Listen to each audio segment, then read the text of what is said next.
Бұл жерге менің берген жауабым екі бастан белгілі болды. Бірі, қазақ халқы indigenous people емес. Қазақ халқы indigenous халыққа жатпайды. Indigenous халыққа жаңағы тұқымы құрып, жойылып, орманда, тауда қалған, мемлекет құру мүмкіндігінен, арманнан айырылған, тіпті өздерінің қоғамы, мәдениеті жойылып кеткен, тілі де жойылып кеткен, былайша айтқанда сайда саны, құмда ізі қалмаған сол халықтар indigenous халыққа жатады. Сайда саны, құмда ізі қалмаған сол халықтар жатады. Аустралиядағы маурилар жатады. Ана беліне бір ағаштың жапырағын байлап алған, белді әуретті жабатын. Әйелдердің өзі сол салпылдап, сол салпылдаған беті жүре берген, тек бел жабылған, басқа жер ашық. Солар маурилар indigenous халыққа жатады. Олар ел құрмаған, мемлекет құрмаған, өркениет болмаған, тіпті сана ұғымы болмаған, нол деген ұғым соларда болмаған, нол жоқ деген ұғым. Мысал, оны да зерттеп жазып, ол жерге келді, ол жерді дебеліп жасаған, ашқан, сол жерде өркениеттің ұрығын сепкендер кімдер? Сол жерді жаулап алған ағылшындар. Индиандарда да өркениет болды. Индиандардың Америкадағы абориген майялар, астектердің керемет астрономиясы болды. Олар тіпті анау біздің қазіргі осы замандық телескоптардың өзімен көргенде әрең көретін жұлдыздар туралы, олардың өз-өзін айналатыны, олардың жаңа күнді айналатын нелер туралы, өздерінің күні, өздерінің тұрақты жұлдыздарын айналатын периодтар туралы индиандар керемет қып таста есептеп қойды. Ол ілім білімді, ол астрономиялық білімдерді индиандар қалай білді, қалай алды, ешкім білмейді. Олардың да пирамидалары болды. Олардың мына ай туралы, күн туралы болжалдар, астрономиялық білімдер керемет. Оларда алтын қорытудан адамзатта ең алдында болды.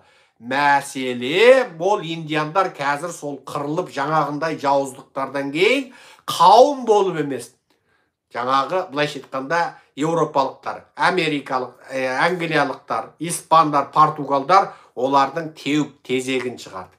Күлін көкке ұшырды, шаңырағын шайқалтты, еркегін құл, қатынын күң қылды. Яғни оларды қауым ретінде жойып жіберді. Енді олар мынау тұтасымен оңтүстік Америка мен солтүстік Америкада олар қауым ретінде санаты жоқ. Енді оларға indigenous people деген дәреже бергенде сол халықтардың мәдениетін сақтайық. Олар мына осы замандық қоғамға үйлесе алмайды, қорғайық. Олардың балаларына көбірек грант берейік. Олар жаңағы өздерінің алғашқы қоғамдық діндеріне сенсе рұқсат берейік, шоқындырмайық. Олардың жеріне енді кен шықса да, басқа шықса да, мына дамыған бай жекеменшік компаниялар ма, мемлекет компания бар, олардың жерінен кен қазбасын, олардың табиғатын, орманын бүлдірмейік деген әңгіме. Бұның бәрі неден шықты? Ата-бабасы қырып тастады. Енді мына сол жауыздықтан сол ата-бабалар қырып тұқымын жойып, жерін тартып алып, ол жерден Нью-Йорк деген қала құрып, Вашингтон деген астана құрып, жаңағы жерінің астынан да үстінен де байлығын қазып, метроларды ары бері салып, сөйтіп болғаннан кейін мына әбден тойынған жеткен ұрпағы ата-бабасының қылмысын көріп, кінәні сезініп, енді ана ата-бабасының қанған тарихын жуып, енді бұл заманда адамдық құқық деген ұғым болған жоқ. Енді қараса адамдық құқық дейтін әңгіме бар. Адамдық құқық деген әңгіме екен деп, аналарды жаңағы ойбай енді сен біз қорғайық, енді кешір енді. Ана бұрынғы заман, енді ол бұрынғы заман, ол кез қырып тастапты. Енді біз сені қырмайық, енді саған жаңағы мәдениетіңді қорғайық, сенің балаң оқыса көмектесейік, ақ көк деп отыр. Indigenous people деген солар. Indigenous peopleға кіретін болса, Қытайдағы, оңтүстік Қытайдағы Яузу, Лизу, бірдеңезу, бірдеңкезу деген Ұлттық дәстүрлер тек мына жағасындағы кестелерде, жігіттердің шалбарының балағындағы кестелерде, мына өңірі толған қазақтың кестесі сияқты кестесі бар. Сол халықтар. Тіл жоқ, дін жоқ, ұлттық бөгенай жоқ. Тек бүкіл ұлттық байлығы киім кешегінде ғана қалған. Оның өзін кимейді. Тек Қытайлар мәжбүрлеп, оны ұлт ретінде көрсету үшін кигізіп қойған. Солар индиженес болады. Қытайдағы қазақ өзінің ата бабасының ежелгі жерінде жасап жатыр. Және ол жер Іле, Алтай, Тарбағатай, Буратал, Санжы, Баркөл, Мори, Үрімжідегі Боғда көлінің маңы айналасы. Бүкіл тау, Баянгу бар таулар, бұның барлығы қазақ хандығының ежелгі территориясы. Қазақ мемлекетінің шығыс территориясы. 1881 жылы Ресей империясы мен Қытай империясы Петерборда келісімге қол қойып, Петербор келісімі бойынша, немесе Қытай Орыс Іле келісімі, Қытай Орыс Тарбағатай келісімі деген келісімдердің аясында бұл жерлерді Қытай жаулап алып, қазақ даласының, қазақ мемлекетінің шығысын Қытай жаулап алып, қазақ мемлекетінің батысын Орыс жаулап алды. Қазақ мемлекетінің Орыс жаулап алған бөлігінің жартысындай жерде Орыс империясының Қызыл империясы құлаған кезде Қазақстан дейтін тәуелсіз ел пайда болды. Қазіргі Қазақстан Абылай құрған кездегі қазақ хандығының 3/1-де 4/1-не жетпейтін территорияны ұстап отыр.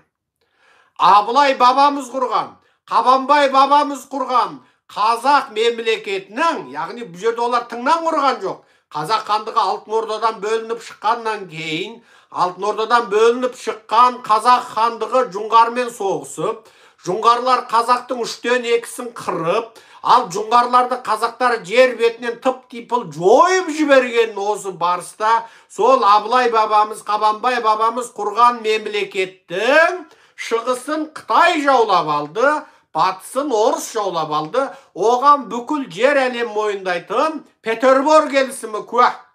Оған Қытай Орыс Іле келісімі куә. Оған Қытай Орыс Тарбағатай келісімі куә. Бұл тарихта жазылып, Википедияда жазылып, шетелдің тарих оқулықтарына еніп, ғылыми зерттеу еңбектеріне еніп қойған дүние. Бұл ойдан құрастырылған ертегі емес. Бұл территория, яғни Қытайдағы жасап жатқан қазақтардың территориясы басып алынған территория.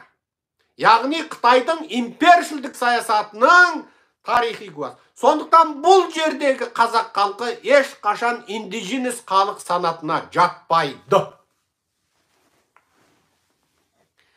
Егер Қытайдағы қазақтарды индиженес халықтардың санатына жатқызамыз дейтін саясаткерлер мен ғылыми зерттеушілер болса, онда олар алдымен Ұлыбританияның құрамындағы шотланддар мен айриштарға индиженес халық статусын берсін. Жапондағы айнуларға берсін. Канададағы кубектерге берсін. Содан кейін барып, осы басып алынған жердегі қазақтарға индиженес people мәртебесін берсе, біз ойланамыз. Немесе Ресей басып алған жердегі татарларға индиженес халық берсін. Қырымдағы Қырым татарларына индиженес халық статусын берсін. Шешендерге индиженес халық статусын берсін. Немесе ноғайларға индиженес халық статусын берсін. Яқут сақаларға индиженес халық статусын берсін. Осылардың барлығын индиженес халық деп мойындағаннан кейін Қытайдағы өзінің ата бабасының ежелгі қонысында жасап отырған қазақтарға индиженес халық статусын беру туралы ұсыныс айтса, біз ойланып көрейік. Бірақ дәл қазір маған міне осығанға дейін білмеймін, 30-ға таяған шығар адам, қазақтарды индиженес халық статусын беріп, сізді халықаралық осындай жиындарға шақырайық дейді.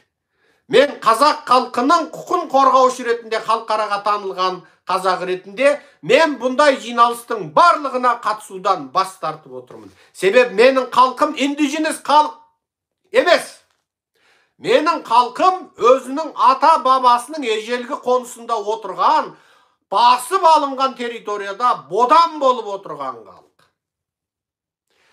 Ол 1939 жылы Совет Одағы империясы менен Германия фашистері бірігіп, Полшаның шығысын Совет Одағы, батысын Германия екіге бөліп жаулап алған сияқты әңгіме. Бұл Шар Россия империясы менен Қытайдың Манчжур империясы қазақ даласын қақ екіге жарып, жыртып алды. Кәдімгі матаны жыртып алғандай жыртып алды. Сөйтіп, бір өзеннің басында, Іле өзеннің басы да қазақ, аяғы да қазақ. Ертіс өзеннің басы да қазақ, аяғы да қазақ. Жаулап алды.